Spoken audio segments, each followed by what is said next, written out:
All right.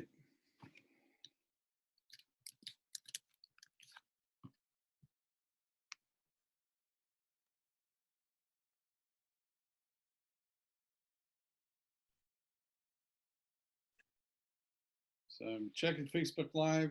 Let's see if hopefully everyone will begin to see my screen or my PowerPoint. One moment for that to pop up. All right, terrific. So we are live, and I appreciate everyone that's joining. And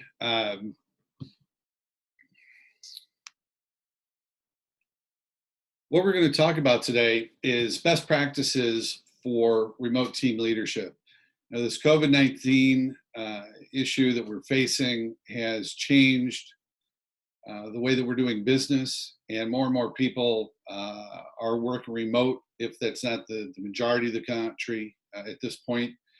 The good news is that there's tens of thousands, hundreds of thousands of us that have managed, led, and worked in remote teams for many years. My first remote team actually began in 1999, and I will go through a little bit about my background over the past 20 years or so of remote team management. Take some of the doctoral things that help teams be successful in a remote format for my doctoral program, as well as my own personal experiences, and hopefully be able to pass some of those strategies on and be helpful to you and your teams. So the first thing we wanted to discuss is our agenda. So the agenda today is just to do a quick introduction, a little bit about my background and why I have some experience, or how I have some experience at leading remote teams, and why some of the things I'm sharing are critically important. We'll cover some basics. We'll go over setting team expectations, critical success factors for leading and being a part of a remote team, and a little bit about web etiquette. And one of the things that you'll notice is that on the critical success factors, we're going to talk about 3 of them in an overview today. And we're doing drill down sessions on those critical success factors. The first one is this Thursday, April 16th. So hopefully you'll be able to follow up and join me for those as well. So a little bit about myself. Greg Bushman. I am a PhD C, which is a candidate. Simply means I've taken all of my classes and I'm currently passed my comprehensive exams, and I'm currently working on my dissertation. And my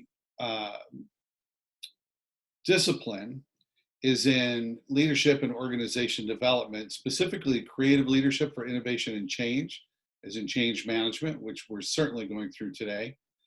And I've worked successfully on many remote teams and led remote teams for 20 plus years. When I say successfully, that means that I was able to lead my team, typically to be either being number 1 or number 2 within the country in my particular area of expertise, or within my division. So I've worked from home for 30 plus years. Prior to joining corporate America, I was an entrepreneur, and I had my own company for 13 years, and then came into corporate management in 1999. I've used most of the major web meeting platforms, including Adobe Connect, which is quite complex, GoToMeeting, very much like Zoom, WebEx, very much like Zoom, Skype, hate it. If you're saddled with using Skype, I feel for you. At least Microsoft Teams is hopefully replacing that. Facebook has one called Blue Jeans, not quite up to par yet. Of course, we're using Zoom. And then there's others, Blackboard, Canvas, Google, of course. But the ones I like the most are WebEx, GoToMeeting, and Zoom. They're very similar. Zoom is by far the most financially affordable. And whatever you do when you choose a tool to hold a remote meeting or do remote teams, all of the tools that you use should be built around team collaboration, facilitating being able to share documents, work on documents together, have open team meetings together, and to help that cooperation and collaboration, which is one of the success factors we're going to talk about today. So moving on from there, working from home and leading remote teams can be incredibly rewarding, but it does take a little extra self-motivation and personal discipline. It also requires advanced communication and people skills. This is where your skills as a manager and a leader will 100% be tested to the max. The only thing that makes it situation that makes it any more difficult to be a manager or a leader is that when you have a responsibility where you have dotted line employees and you do not have the ability to hire, fire, or discipline or reward those employees, you're literally having to manage those employees without direct authority. Yet you've got to inspire and convince them to do the things that you want them to do, to work towards your goals, your interdependent goals, and the team goals, even though you do not have direct authority over them. That situation with the dotted line reports and remote team management are very close. They are the most difficult and most trying for your leadership and management skills. So moving forward, there's some things that are going to be very important. First off, following a framework. You've got to give your team a framework from which that they operate. If you do that, you can produce amazing successes. The team dynamics are going to be a little bit more complex as opposed to in-office teams, and that should be expected. But again, this is why, as a remote leader, as a remote manager, we step up to the plate because it's what makes us great. Your leadership skills are 100% tested when you're leading remote.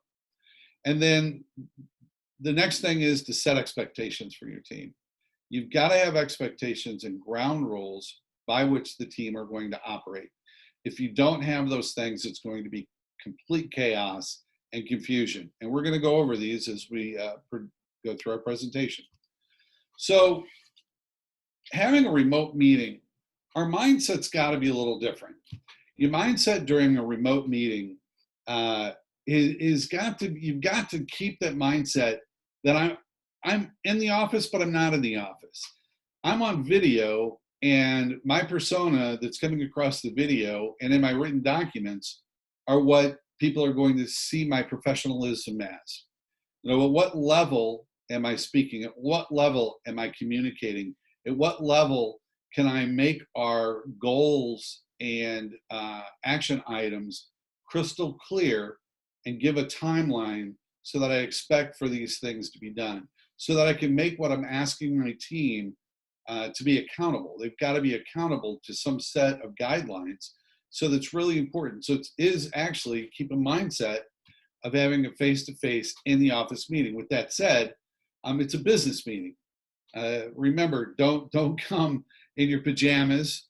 I did a funny video once where I actually wear a blazer on top, sport coat on top, and I had shorts on the bottom of bare feet. And I let my bare feet show purposely in the meeting to give an example of, one, it was comical, but it's don't just be business on the top, party on the bottom. You got to come with your business face on. Now, on social media, we've probably all seen the clip of there's probably 12 people in a particular meeting, and one of the participants forgets that they're on camera and doesn't put their camera on hold. And they actually get up and take their computer with them and go use the restroom. And the whole thing is on tape. Make sure that you remember you're on video and manage your video. And if you've got to get up and go do something, load up a headshot of yourself and make sure you put yourself on mute and stop the video, because it can be quite embarrassing. And I got to hand it to the leader in that call, the manager or the gal that was speaking, did a phenomenal job, woman that was speaking and leading the meeting, of keeping everyone engaged while 3 or 4 of her people were laughing hysterically watching their teammate use the restroom. Anyway, Be prepared and be on time. You know, if you are preparing for a meeting, for instance, in the chat room, if you take a look at in the chat room, you'll notice that I uploaded 3 documents. I uploaded those in advance to my meeting. Those are the documents. One is a PDF of this presentation, and the other 2 are documents that I'd like to take a look at during the presentation. I also loaded those into a Google Doc folder, a collaborative folder. Remember that we need collaboration tools. And I shared the link to that folder with everyone that's on the webinar today so that you could download those in advance and take a look at them so that you'd be prepared for the meeting as well. So make sure that you come prepared and be on time.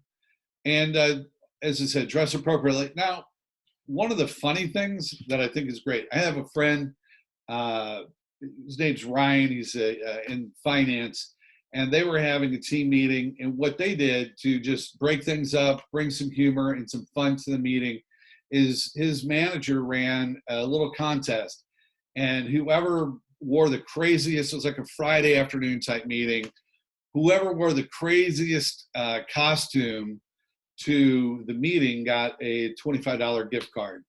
And it just brought an element of stress busting, humor. You know, I shared out an article on laughter is nature's high, and how your brain produces certain chemicals when you laugh that just bring good feelings to your entire body. And it's a great way to bust stress. I also have shared out a document, 15 ways to bust stress at work, because it's incredibly important in this time that we're going through, and people adjusting. You got to remember, as a manager, your folks aren't used to this remote thing, and you do need to do some things to help them bust stress. And we'll talk a little bit more about that later on. When you're leading, take the tutorials, practice your presentation, make sure your technology is working. That is absolutely incredibly important. Zoom and Facebook Live will let you start your presentation without recording it and in a private mode, so you can test your technology to make sure that it's working and then go live. So that's very important. And then think about your backdrop. I'm going to move my camera around just a little bit. I actually have in mine, I have just kind of an interesting backdrop. I actually have a nice 50-inch monitor behind me when I do regular webinars or Facebook Lives where I have a more distant camera. I've got some sports memorabilia over in the corner, and it provides a nice professional backdrop, and it gives some people a little bit of information about who I am as a person, what I do. No different than if you came into an office and it was the first time that you met, you might see pictures, and maybe I should do that. I actually have something about my anniversary a little further on the wall. And again, it's a little hard to show desktop pictures of your kids, your family, significant other, to have a conversation about in the very first part of the meeting if it's the first time you've met. And then again, lastly, use a quality mic and test it. Typically, if you're using a Mac, at least, your Mac internal microphone is just fine. If you're using a distant camera like Facebook Live, you probably need to get a professional microphone. I spent $80 on my microphone for Facebook Live, and then the converter is about $120. So it'd be expected to spend about $200, $225 if you're going to use your phone as your camera in a live meeting. So next, have an agenda with time topics. Again, we're going to go about 55 minutes today. We're about 15 minutes in so far to the presentation. Runaway meetings are a waste of time. And that's what happens when you don't have a solid agenda and you don't have time topics. And we're going to talk about some ways to help your meetings stay on track through the use of team roles. Circulate your agenda prior to the meeting so your team understands and knows what to expect. And definitely share out your documentation before the meeting, except for things that would be distracting. Many times, if you share certain documentation that your team may not have seen before, there's going to be a temptation for them to thumb through the information and not give you an opportunity to interpret the information for them during the meeting. So if you're sharing sensitive information about changes, comp plans, strategic plans for the company, those you don't want to distribute prior to the meeting. But if it's just general documents, such as the 2 templates that I shared, that's absolutely something you do want to share, and that's going to be up to you. You should just use good sense when you're sharing that. No different than you would if you were in a face-to-face meeting in the office. Make sure that you're communicating directly, clearly, and succinctly. Don't beat around the bush. Say what you mean and mean what you say. And then last but not least, have communication feedback loops. This is super duper important, and we're going to drill down on this in one of our drill down sessions. Many times in corporate America and in the government organizations as well, even and especially in nonprofits, I've heard that we get in a trap of one-way communication or two-way communication. One way is top down. I tell you what to do and I expect for you to do it, and it's on a need-to-know basis. I really don't, the leader doesn't share a lot of information. That is absolutely the worst way to communicate. It leaves your employees feeling uncomfortable, sometimes creates fear, and certainly creates ambiguity in the office. And you, as a leader, you don't want to communicate that way. Two-way is, okay, I've, as a leader, communicated down, and you can communicate back up to me, kind of a speak, you know, when I speak to you, speak back to me to make sure that you understand, have questions, that type of stuff. Unfortunately, webinars like this are mostly two-way. When I have an open meeting where all of my teams are here, we pause intermittently and everyone is expected to participate in the meeting. And we're going to talk about that as one of our critical success factors. But a feedback loop simply means you have open communication. Everyone can communicate with everyone. And there are some ground rules when you talk about open communications that we're going to drill down on, such as if it's email, making sure that all of the concerned parties are at least in the addressee field or carbon copied. And again, if you do need to go one loop above yourself, let's say you need your manager's out or you can't get a hold of your manager and you need answer down, you've got to go one step above them.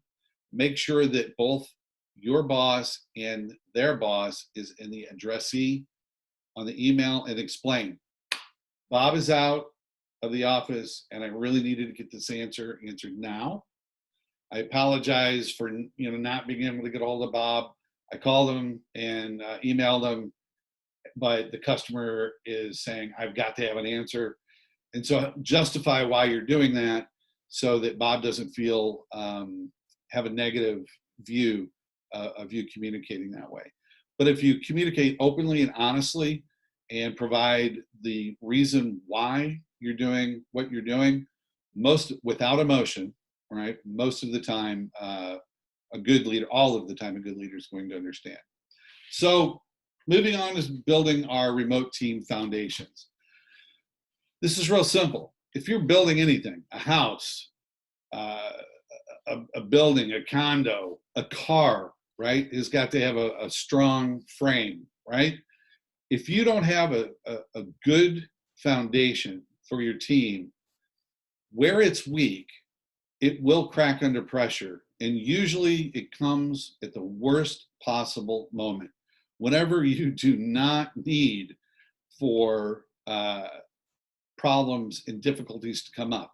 And I'll tell you, the number one place that it comes up is when you get to the storming phase of team formation or team evolution.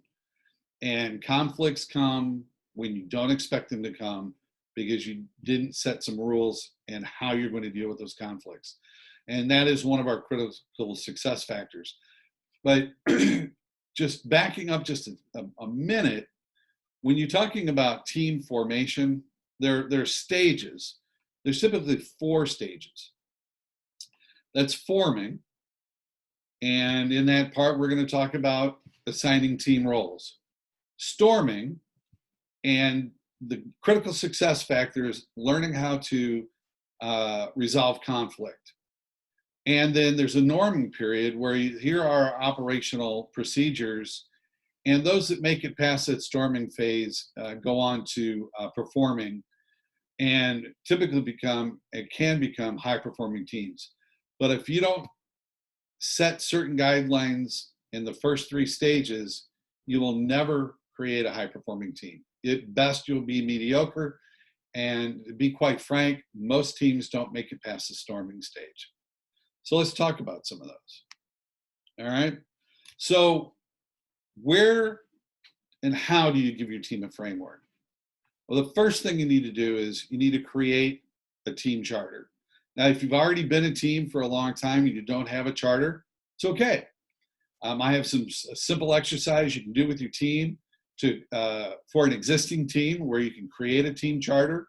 And if you don't have one now, this is the perfect reason to do one and ask your team to do one, because now you're leading remote. We need a little bit more of a framework to work within, and we're going to do a team charter. Everybody should understand that and get on board. So remote team charters, if you already have one, a remote team charter is a little different. It has some additional elements to it. I actually have created a best practice template for building a team charter with your team, and I've shared that out. But your team charter depends and determines on how your team is going to operate. Is it going to fail? Is it going to be mediocre? Or is it going to be a high-performing team? Or something in between those 3.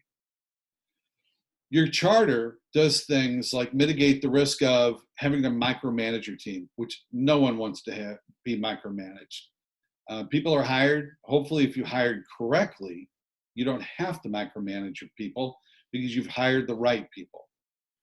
Employees going silent. I remember one time we actually had a gentleman who just disappeared, didn't answer his phone, didn't answer his emails, text, nothing. It was literally like he dropped off the face of the earth. And we were generally concerned that something might actually be wrong with him. And after 3 days of not hearing from him, we filed a police report, a missing person, because we couldn't get a hold of his significant other either, like his emergency contact. We're like, my goodness, what has happened to him? And we just ended up finding out in about a week, he just didn't want to come to work. And, the work policy was after 3 days, if you go silent, you're automatically terminated. So having team charter and setting down regular times to communicate with your remote teams will help employees fight off the risk of going silent.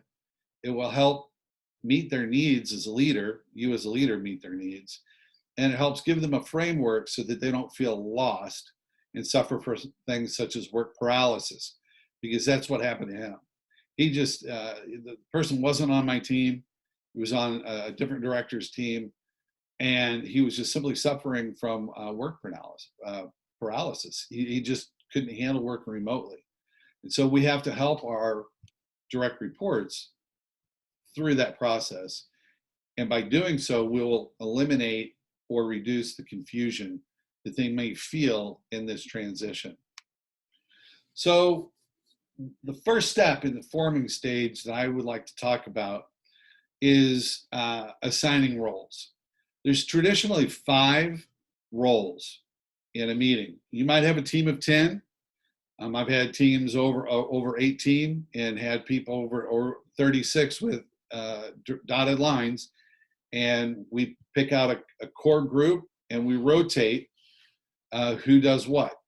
And the manager or the senior leader doesn't always have to be the facilitator. I find that if you rotate the facilitator or do co-facilitation, it makes the meetings much more interesting for your team and helps them concentrate more.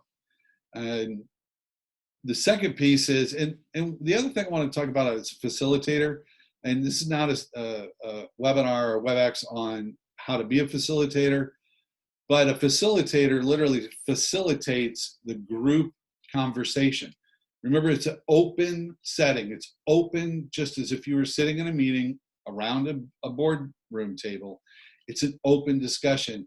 And your job as the leader of the meeting is to facilitate the communication and of the group. So the historian then is simply the note taker. A lot of times it's good to have 2 or 3.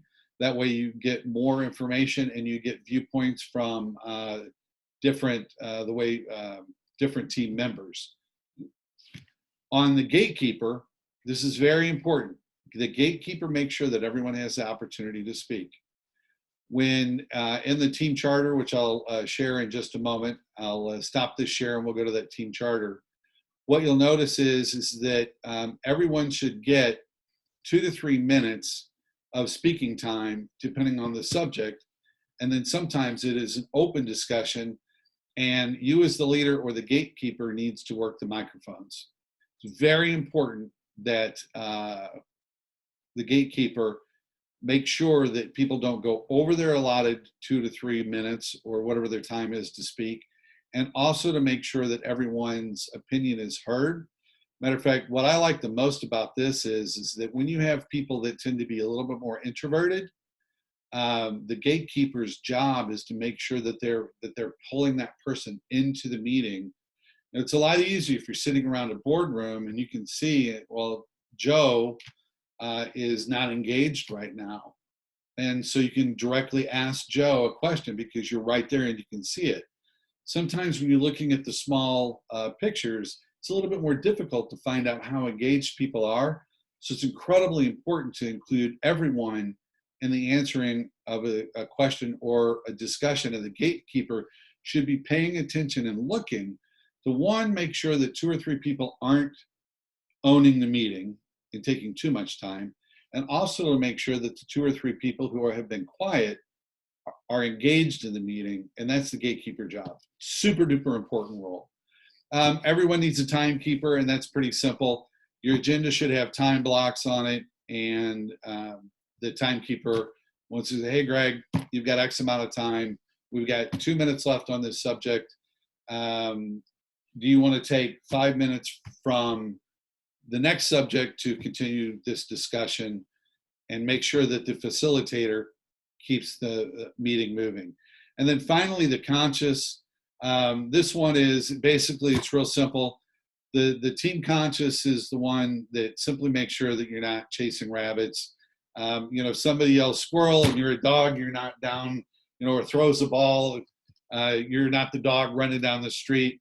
The conscious simply makes sure that the team is asking questions that are on target and staying on topic.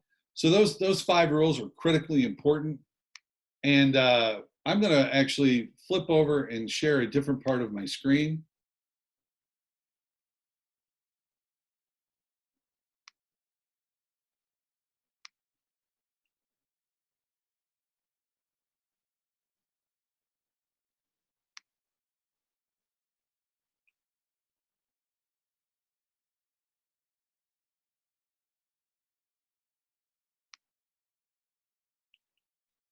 And sorry, give me 1 minute.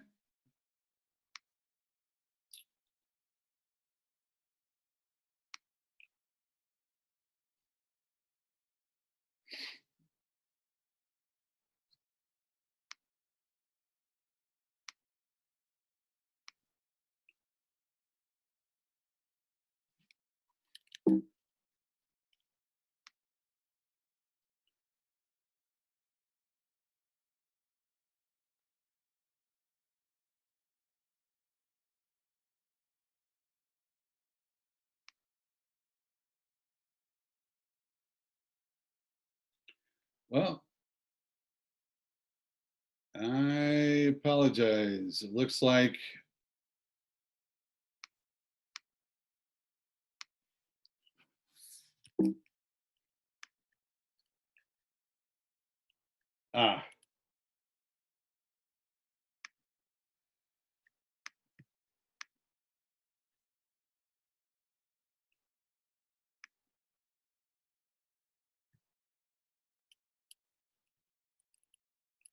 Perfect. There we go. Okay, great.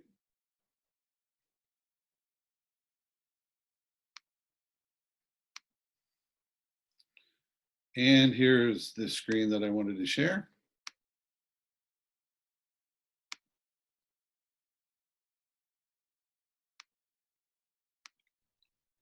Terrific. So hopefully everyone can actually see the PDF. And what I want to look at is actually a copy of the team charter.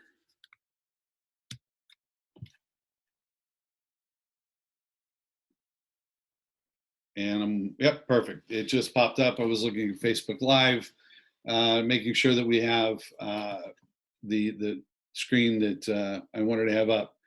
This is a simple team charter and team name, your purpose, your vision. One of the things that's incredibly important when you discuss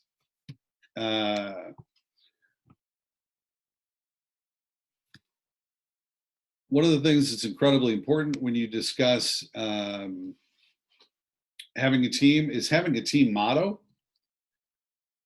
so that when your team motto, like I have two, none of us are smart as all of us, and nothing great happens without a team.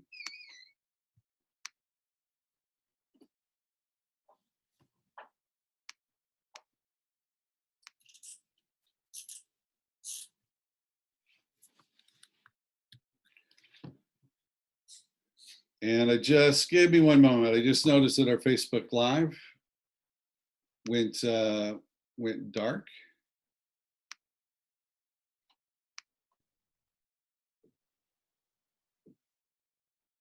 Okay, so hopefully everyone can now actually see the charter again.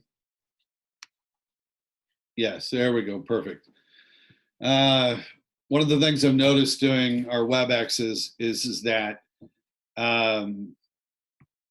the internet connections, working from home, everybody is so busy that it's taking minutes to correct or get a share going between technologies. So it's just the reality. And when you're in leadership, you just have to understand some ways there are some things you can't control, and you've got to roll with it. So back to the remote team charter sample. And on the team formation stage, it's broken into the 4 stages: your team name, purpose, and vision. Make sure those are down. We talked about team motto, super important. A lot of teams get t-shirts.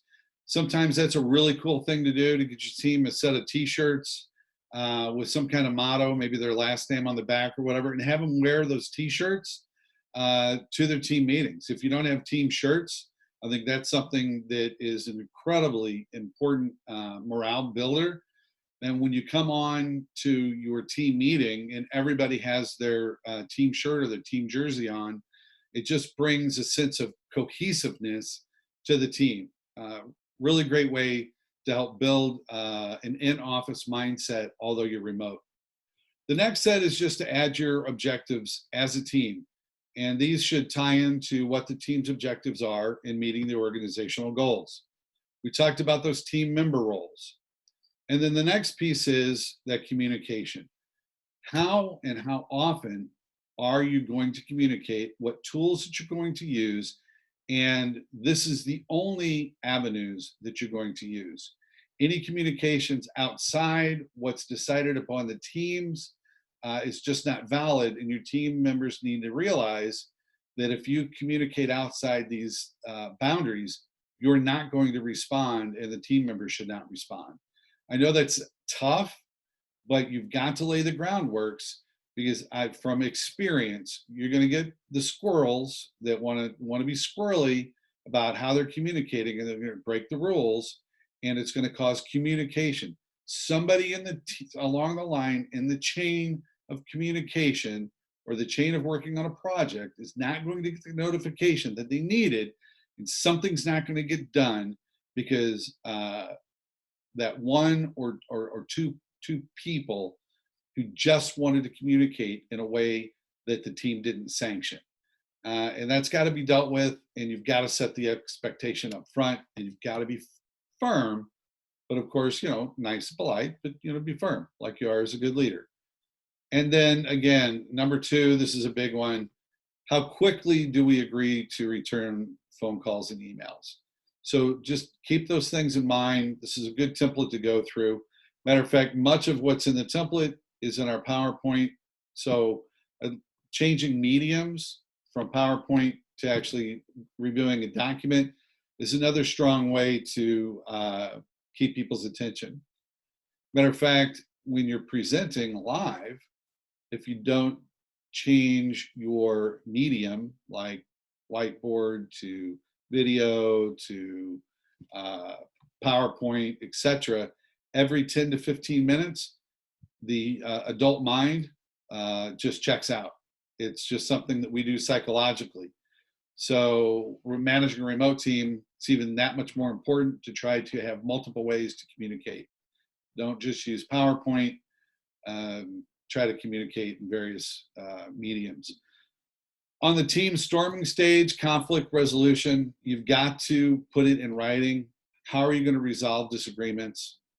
How are you going to handle team members if certain team members aren't following through with their commitments? But the great thing about conflict resolution is that conflict and controversy are actually good. You will never have a team or any form of a group that will not have conflict. The worst thing in the world that can happen is that conflict goes unresolved, gets swept underneath the table, and then the people on your team who are passive aggressive stay disgruntled, and at the very worst possible moment, that anger or discomfort or that unresolved feelings of conflict or controversy are going to pop up. It's going to bite you, and it's going to bite your team in the rear end. I've seen it happen many times. And again, this conflict resolution is absolutely a critical success factor in forming your team. And you, as a leader, you've got to be proactive on how you manage it. So in your team charter, you agree, this is how we're going to do it. When conflict comes up, we're going to meet together as a team, or however you are going to solve that conflict, which we're going to talk about on Thursday, and you're going to put that in this section and have everybody agree with it. The next one is team well-being. This is a great one. This helps with keep the emotional stress and emotional baggage and emotional leakage out of your team and out of a remote team. At the beginning of every call, take 1 or 2 minutes and do a check-in. How you doing? How you feeling? How's your family? Show some compassion. Show some interest for the people that work for you. There's nothing worse than having a manager or a leader who everyone really knows they don't care about you. All they care about is the performance and meeting a company goal so that they look good. No one likes a Machiavellian or a transactional leader, typically. So don't be one. Show some care for your people and help them transform themselves as a professional with transformational or even servant-based leadership skills. So during the opening, this is where you simply talk about your agenda, your purpose, and set the tone for the meeting. But and then it ends at number 5 with how to end your meeting and just some suggestions on how to do that, because adjourning the meeting is just as important as beginning your meeting. So the next section is just team norming stage. I'm not going to share all of the bullet points on here for sake of time and for the fact that you have it in your hands and you can go through all these. These are just suggestions. Like, for instance, we're going to talk about number 6, a critical success factor is how does the group make decisions? And then second to that on critical success factor is number 5. And that's team discussions and how to build a cooperative, collaborative environment And that is done through something that's called interdependent reward, interdependent reward systems. And we're going to do that'll be our third topic on how to do interdependent reward systems, because that, amongst anything, when you talk about creating a high performing team, especially remotely, that is one of the top three aspects of creating a high performance team, is what is called interdependent reward systems, or interdependent goals. So I'll let you read through those on your own. And then on the performing stage, your deliverables. What are the projects that you're working on? What are the timelines that you're working on? What does the team agree to deliver on? And you can make this as big as small, incorporate Microsoft Project, Microsoft Visio, any kind of a planning tool that you want to in this section. But this is where you set the stage and your expectations for what your team is going to deliver. And then, as I said, there's some notes on how to actually adjourn a meeting, which is just as important, because this is the part where accountability comes into play, and you set the stage for your action items. Who is responsible for those action items, and what the time frame that you expect those action items to be completed on. If you don't have a set of Google Docs to rely upon for collaborative tools, it's something that we could work on together. Having a set of accountability documents is incredibly important.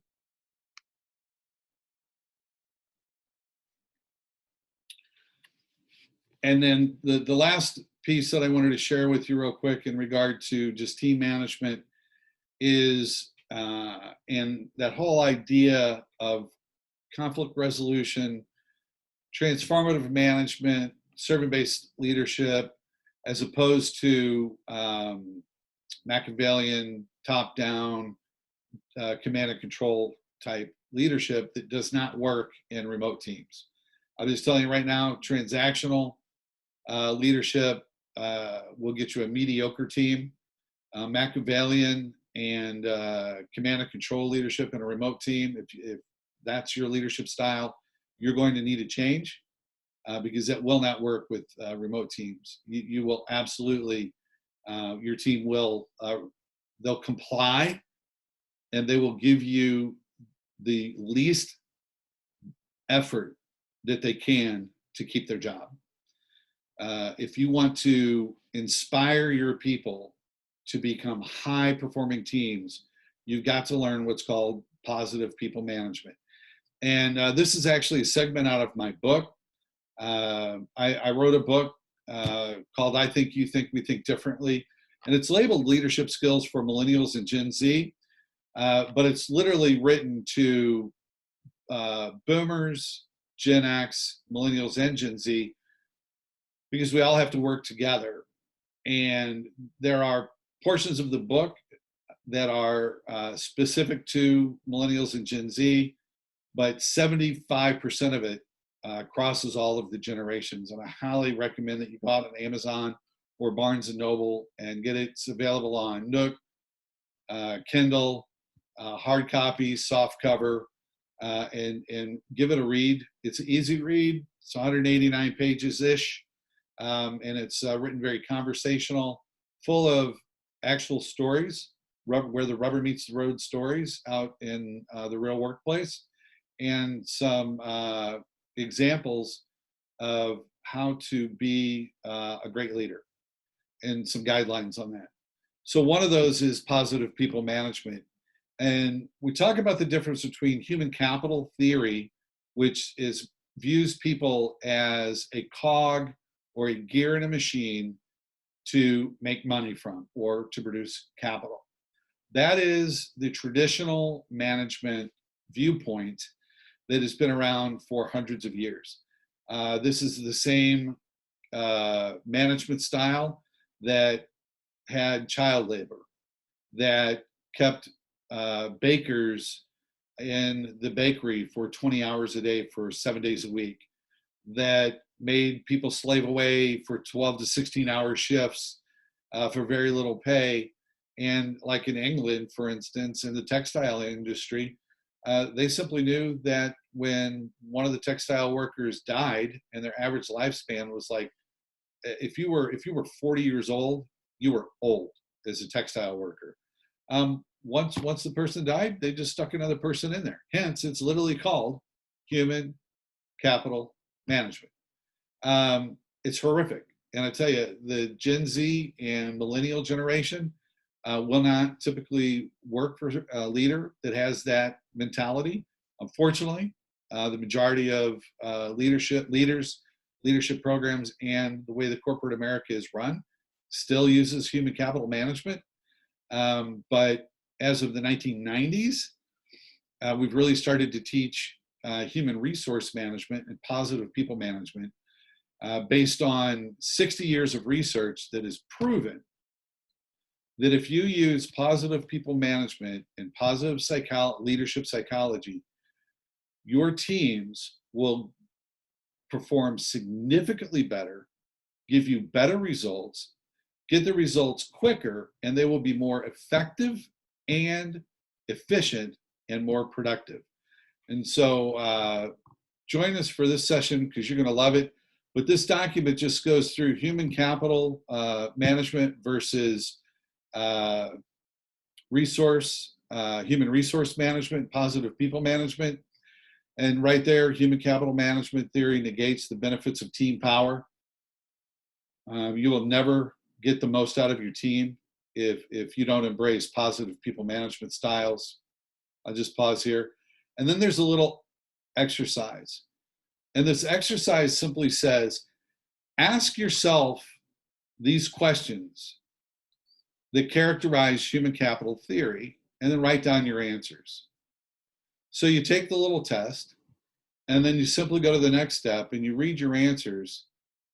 And by the way, the majority of my templates, the majority of what I use in my mentoring practice, and I'm what is considered an OD practitioner or an organization development practitioner, are from Harvard Business School. I had the opportunity to take about 9 subjects from their mentor manager, and they're phenomenal resources, and I love to share those with your organization.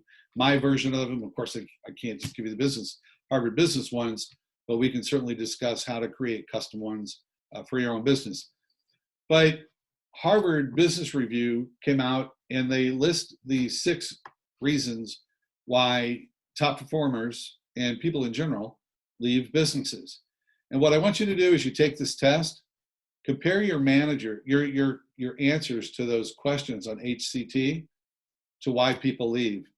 And you'll get a good gauge on where you're at on, let's say, the Blake Mouton management grid, where the most successful leaders care about their people a lot and the well-being of their people a lot, but they also care a lot about meeting company performance goals. And that type of a leader builds high-performing teams. It's the only way to be a competent, truly competent leader or a great leader is to build high-performance team, where you're really, really, really interested in the well-being of your team, equipping them, getting them training and everything they need and setting them up for success. And of course, their personal well-being. And also making sure you're holding them accountable to meet the company goals. If you do that, you will reach the pinnacle of building high-performing teams. If you don't, you can fall into an area that's called mediocre middle management. And then down below, if you care a lot about quota and nothing about your people, you're a Machiavellian leader. And you might have short-term success, but your teams will not follow you long-term. Your teams will over time disintegrate. That's a whole nother presentation that I would love to give. It's now 2:53 Eastern Standard Time. Please give this little document a read, and we're going to finish up. I'm going to switch shares over here again. Then we're going to finish up with a little bit about WebToKit. So give me one moment to switch my share back over. And hold on. Appreciate your patience.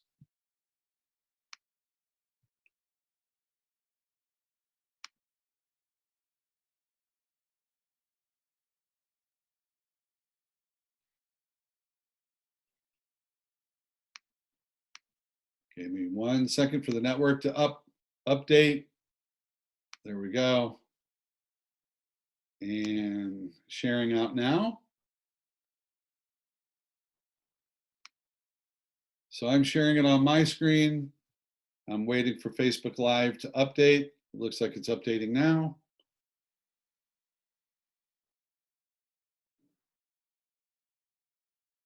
Going to take just a moment, it looks like, for the Facebook Live to update. In the meantime,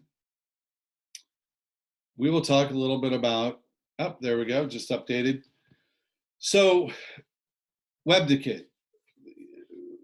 When you're meeting remotely, just real quick, remember that what you put down on paper reflects your attentiveness, your communication, and your work ethic as a remote worker.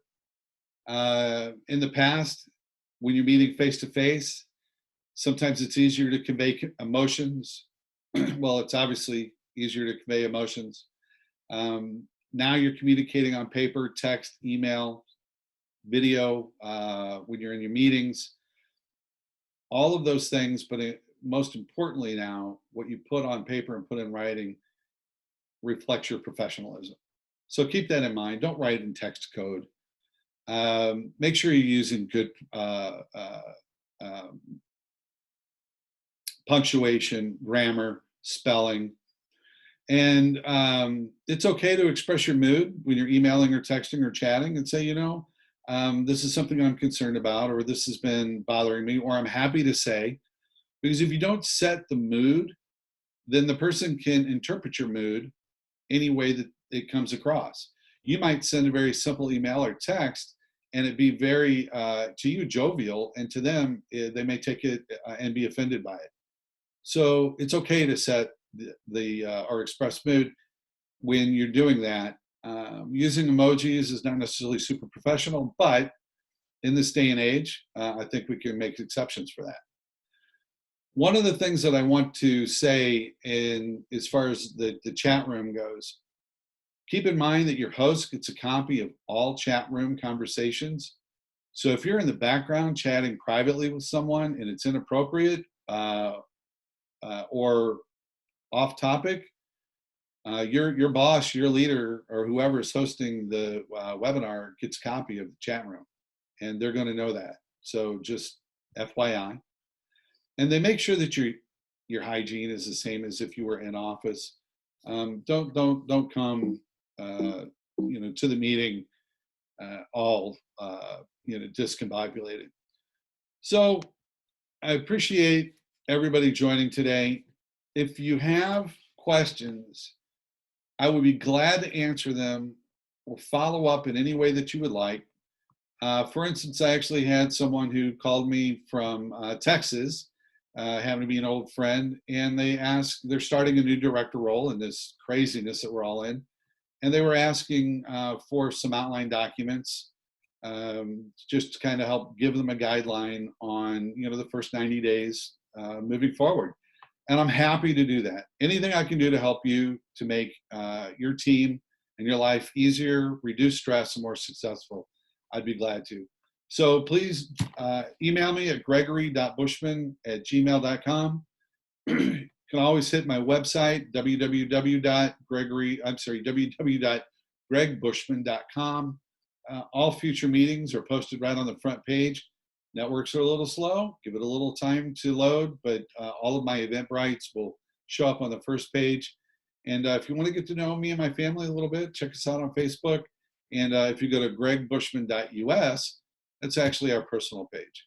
So for now, it's right at 2 minutes of the hour. I appreciate everybody tuning in and listening. And I'll catch you on the upside. And hopefully you can join me for some of the drill down sessions where we'll get into more specific strategies for remote team decision making, remote team conflict resolution, and how to manage and how to assign roles based on your team members' personalities. So TTYL, have a great rest of the day and the rest of the week.